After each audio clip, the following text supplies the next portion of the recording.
Well, looking over the news today, I see the same old boring crap every day. Google News has gotten really indicative as far as who they favor in news. I don't think it's just Google News, though.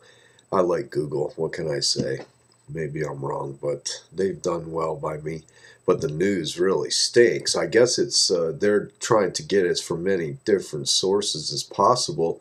But that's not working because all those sources are the same. It's mostly about Wikileaks. Still to this day, there's people who are going to tell you what you need to know about the Wikileaks leaks. Ron Paul got up and defended WikiLeaks, which, WikiLeaks activity is definitely an American-like activity, and Ron Paul is probably the last American in our government. All the other ones talk a good game, but they're either, bowing down to the Lord or have odd agendas that don't really fit into the American way. The problem is people have voted in representatives who are just too plain stupid to know what American means anymore.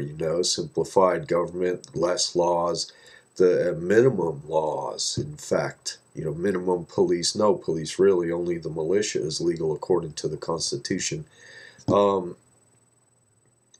As far as WikiLeaks is concerned, everybody's battening down the hatches. A lot of colleges are warning college students that if they read WikiLeaks, their IPs will be noted, and they may not qualify in the future for government jobs. Oh me, oh my, isn't that terrible?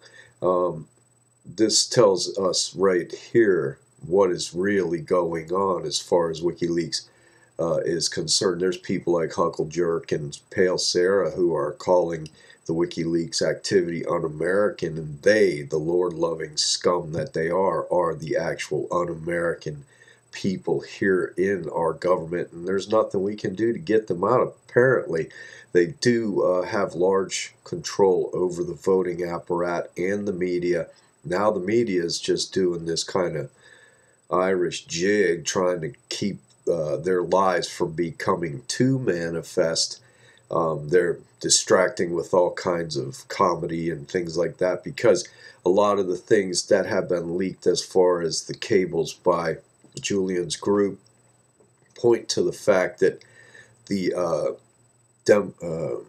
people who run our government and the diplomats and such really do look down on the people at large as just a herd of cattle that needs to be exploited. That's the bottom line. They just want to exploit the people, and they really have very low regard for us, and that's the bottom line about these leaks.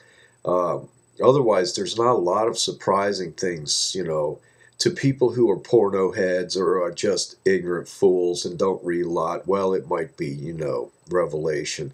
But to people who do read a lot and who do understand the world the way it is and what America has become, most importantly, what America has become because of all this ignorance, it's no surprises. It's just actually nice to have concrete proof.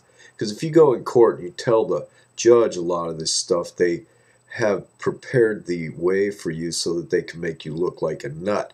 These cables and this evidence is actually hard evidence, and will undo Britain's bar here, will undo the maritime laws that have taken over our courts. And so, overall, the freedom of information that's happening now is great. What they're going to do to Julian, I can only imagine. The world is going to see how they treat dissidents, and it's being followed daily. And they're going to also see the way the system is set up to deal with dissidents. And there's going to be half of the people that are clapping and half of the people that are horrified. Some of the people have started to pick up their guns already, though, and that's intriguing and actually good news, because no matter what happens, this little house of cards that the Federal Reserve has built through their debt-making machine, the income tax, these people require slaves. That's part of their religion. They have a big chip on their shoulder because they were slaves a lot in their existences. And I mean, Masada, the anniversary of Masada is when your payment is due to the Federal Reserve, the illegal income tax, April 15th. That's when you pay your income tax on the anniversary of Masada. And oh, so much more. You know, it's just the dull, banal drumbeat of history, as Frank Herbert would term it. And things are heating up somewhat, though. The wind of change has begun to blow, and this ought to be interesting.